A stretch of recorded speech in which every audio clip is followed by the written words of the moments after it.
Bom dia, boa tarde ou boa noite. Hoje iremos tratar do tema intertextualidade.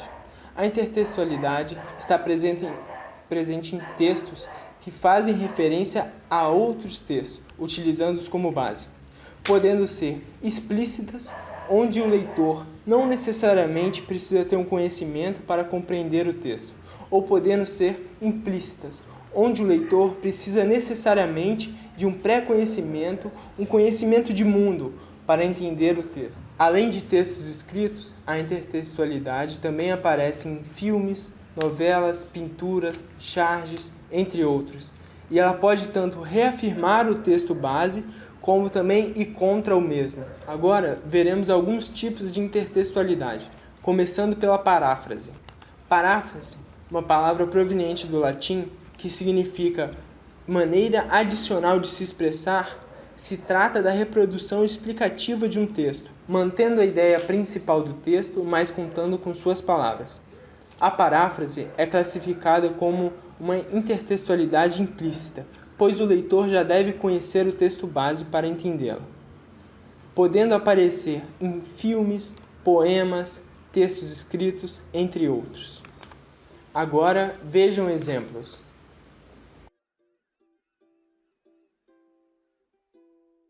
Agora veremos a citação, um outro tipo de intertextualidade que pode ser direta, onde é descrita no texto uma parte de um texto com o nome do autor fielmente. Ou pode ser indireta, onde é descrita apenas o nome do autor e é contada sua ideia com outras palavras. E também temos a citação de citação, que quando a citação de autor é citada em outro texto. A citação é geralmente utilizada em textos formais. Agora vejam exemplos.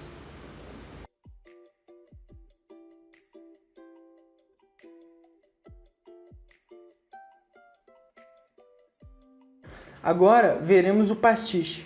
O pastiche é um tipo de intertextualidade onde o estilo da obra é copiada, sem o intuito de satirizar, onde a mensagem muitas das vezes não possui ligação com a obra original, muito utilizado em pinturas e poemas. São implícitos, pois o leitor necessita conhecer o dono do estilo utilizado. Agora vejam exemplos.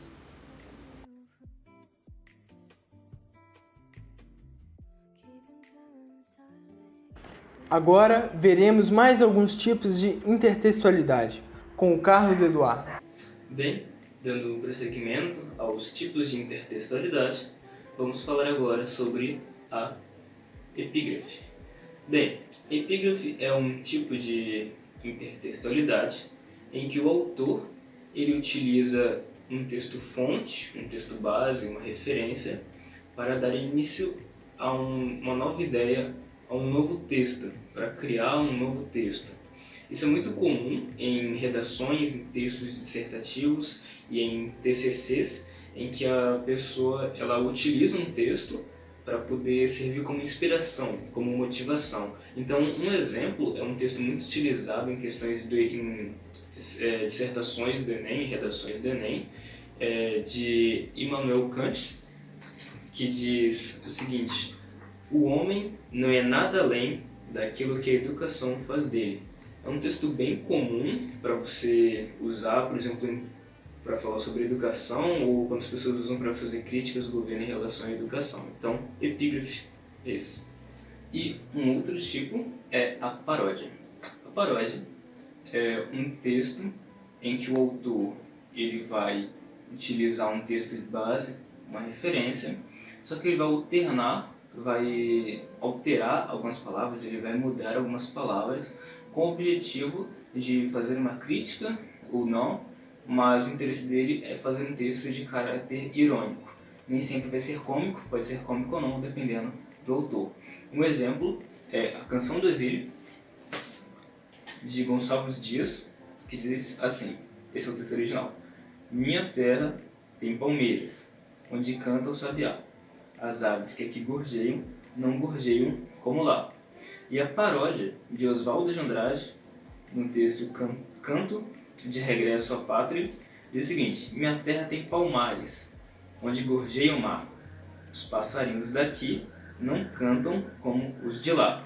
Quando ele opta pela palavra Palmares, trocando do texto original da palavra Palmeiras, Palmares nós podemos interpretar como uma referência à luta de resistência negra no Quilombo dos Palmares. Um outro tipo é a alusão. Bem, nesse tipo de intertextualidade, esse é um tipo de intertextualidade implícita, ou seja, não é muito claro a referência. Mas nesse tipo de texto, o autor ele vai citar uma referência de forma um pouco mais subjetiva.